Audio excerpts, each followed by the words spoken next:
A Fazenda dos Silvas.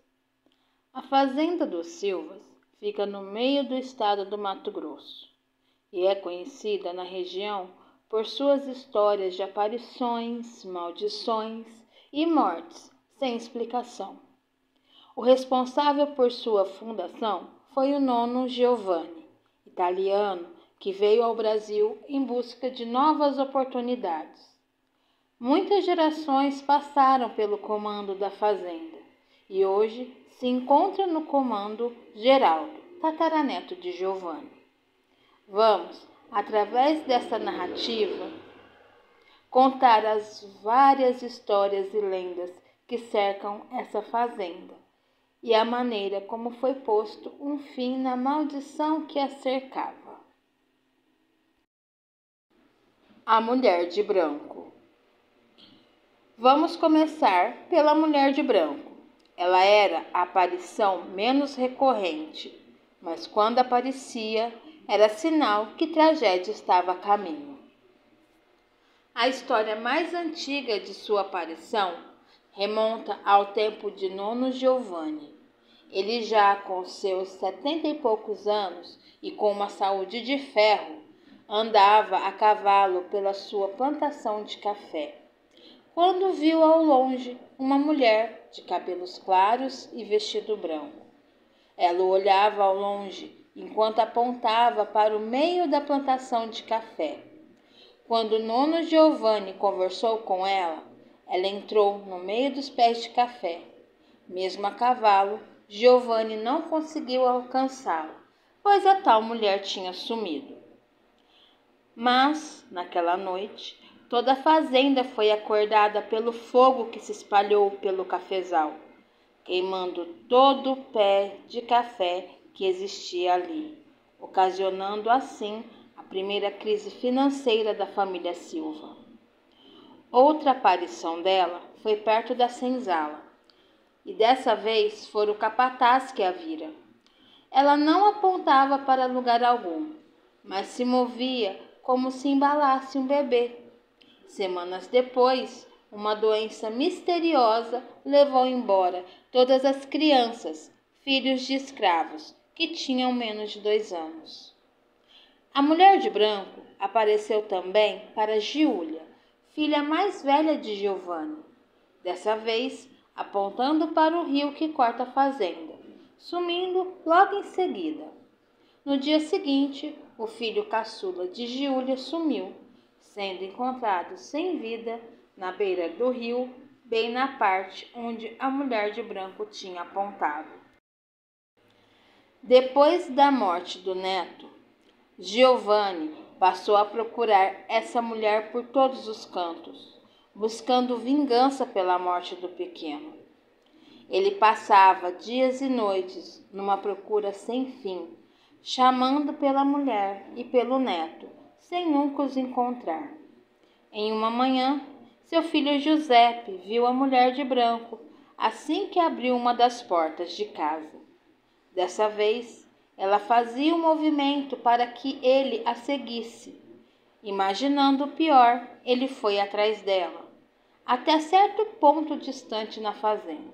Ela apontou em direção a uma mangueira enorme que lá tinha e sumiu.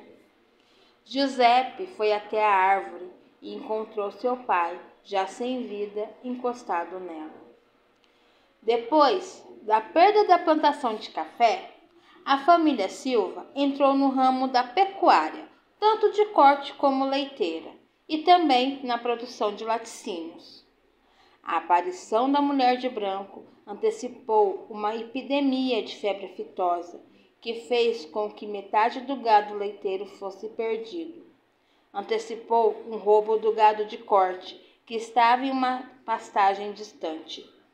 Antecipou uma tempestade que trouxe prejuízos enormes, como casas estelhadas, queda de árvores centenárias.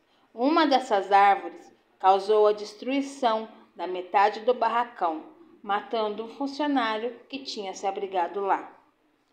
A Mulher de Branco também apareceu antes da morte de cada membro da família. Ela era vista aos pés da cama do doente este sempre falecendo poucas horas depois. Era vista à frente de alguma foto de parentes. Pouco depois, a notícia da morte repentina chegava. Uma das histórias mais tristes foi quando ela foi vista por um dos filhos mais novos de Giuseppe, passando a mão na barriga de sua esposa grávida enquanto essa dormia. Infelizmente, ela veio a falecer juntamente com a criança por complicações durante o parto. Essas são só algumas das histórias que envolvem a mulher de branco. O Cavaleiro Negro. Assim como a mulher de branco, o Cavaleiro Negro sempre trazia maus presságios. Mas ao contrário da mulher de branco, que geralmente avisava tragédias de origem natural, por assim dizer, o cavaleiro trazia avisos da maldade humana. Não se sabe ao certo quando foi sua primeira aparição, mas vou contar as mais marcantes. Uma noite estava Júlia e seu marido voltando da vila. Não eram nem 9 horas da noite, mas como a lua estava cheia e muito clara, era possível ver ao longe. Eles viram então surgir do meio da estrada de terra que levava à fazenda um homem vestindo um sobretudo negro, em cima de um cavalo tão negro que era impossível ver seus olhos. Esse cavaleiro veio ao encontro deles, obrigando-os a pararem a carroça em que estavam. Este cavaleiro andou de um lado a outro na estrada várias vezes, até que seu cavalo empinou, soltando um relincho, e voltou a galope ao mesmo lugar que surgiu, sumindo na frente dos olhos do casal. Júlia e seu marido puseram-se a rezar e foram rezando até chegar em casa. 2 semanas depois, chegou a notícia que bandidos estavam assaltando e matando pessoas que passavam naquele trecho tarde da noite. A filha mais nova de Júlia se casou com um rapaz da cidade grande.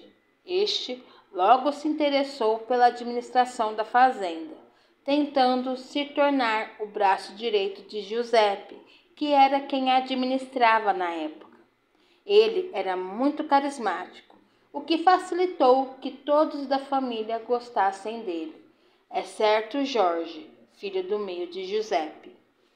Jorge achava aquele moço muito forçado em seus modos, e Jorge percebeu algo que ninguém tinha visto. Sua prima, depois do casamento, foi se apagando. Antes, comunicativa e alegre, passou a ser calada e séria. Suas roupas, antes coloridas e claras, ficaram muito sóbrias e fechadas. Parecia até uma senhora em luto. E o fato dela se retrair cada vez que algum parente homem chegava perto dela fez com que Jorge imaginasse o pior. Preocupado, Jorge tentou falar com a prima, mas não conseguiu descobrir nada. Jorge, pedindo em suas orações que um sinal aparecesse se suas suspeitas fossem verdade. E em um dia em que ele voltava sozinho da silagem, ele viu o Cavaleiro Negro andando de um lado a outro debaixo de onde ficava o quarto de sua prima. Empinando seu cavalo, o cavaleiro sumiu. Jorge foi até embaixo da janela e ouviu o marido da prima xingando, e Jorge ouviu sons que ele reconheceu como sendo de uma pessoa apanhando. Jorge manteve o sangue frio e foi à procura do pai e do tio. Só posso dizer que o marido de sua prima, durante uma vistoria pela fazenda, acabou caindo do cavalo e sendo arrastado pelo mesmo, pois teve seu pé preso no estribo, vindo a falecer por conta dos ferimentos. A jovem viúva, depois de um tempo, casou-se novamente e dessa vez encontrou um homem que a tratava como devia e constituíram uma família muito grande. Jorge e sua esposa tornaram-se padrinhos de um dos filhos dele. A história mais impressionante foi a de quando o Cavaleiro Negro apareceu acompanhado do que eles chamaram de o Cão do Inferno. Uma das netas de Giuseppe era mocinha ainda, quando um dia estava vindo do galinheiro sozinha. Quando um peão recém-contratado a pegou e a levou à força até a mata, onde tentou fazer malvadezas com ela. A menina, apavorada, teve seu vestido rasgado, e antes que o peão pudesse fazer algo terrível, a menina viu surgir, do meio das árvores, um enorme cão negro, que pulou em cima do peão e, fincando os dentes em seu ombro, começou a arrastá-lo para dentro da mata. Por mais que o homem gritasse, por mais que o homem lutasse para se libertar, foi inútil. O cão continuava a arrastá-lo. A menina, petrificada de medo, viu o cavaleiro se aproximar, descer de seu cavalo, tirar seu sobretudo e cobri-la com ele. Sem dizer palavra alguma, montou em seu cavalo e saiu pelo mesmo caminho por onde o enorme cão fora. Funcionários da fazenda encontraram a menina andando sem rumo, em um estado de choque, ainda vestida com o sobretudo negro. A menina só foi contar o que houve bem mais tarde, depois de se sentir segura no seio familiar. O peão ordinário foi encontrado depois de 2 dias, morto. Encontraram seu corpo na saída da mata, todo estraçalhado por mordidas enormes, rodeados de pegadas de cavalo e de uma grande pegada de cachorro. Essa foi uma das últimas aparições do Cavaleiro Negro e a única do Cão do Inferno. A entidade da mata.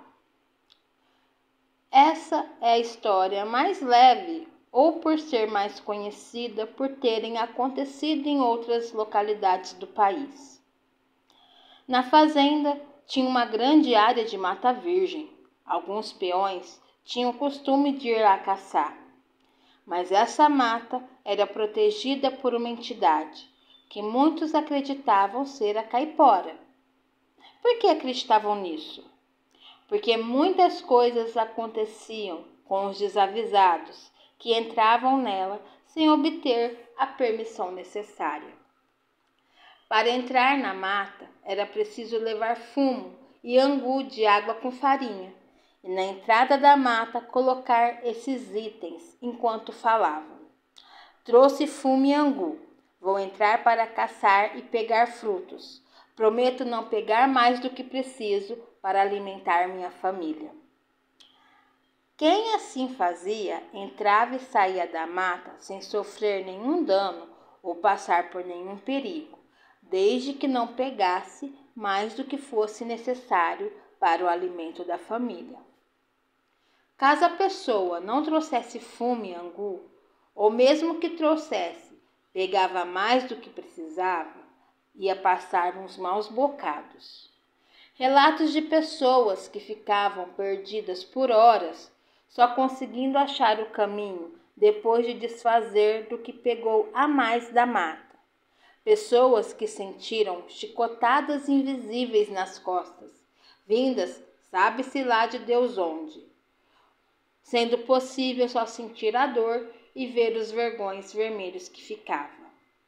Ou eram perseguidos por um homem gigante, deformados por hora, sem nunca ser alcançados, vivendo o medo e a angústia de serem caçados, sendo este castigo sendo encerrado quando a pessoa abre mão do que pegou sem permissão, ou mais do que o necessário. E para encerrar, temos a história O Dono da Porteira. Essa é mais curtinha e menos assustadora. Deixei para o final porque ela acontece até os dias de hoje na fazenda. Até os dias de hoje é comum quem chega à porteira principal nas altas horas da noite, as pessoas verem um senhor em pé no mourão esquerdo da porteira. sempre usando roupa de cor bege com um chapéu de palha, sempre com o cumprimento de boa noite e sumindo assim que a pessoa retribui a saudação. Essas são as histórias mais conhecidas que acontece ou aconteceu na fazenda dos Silvas. Outras aconteceram e ainda acontecem. E trarei mais tarde, em uma próxima oportunidade, caso vocês queiram. Um grande abraço a todos.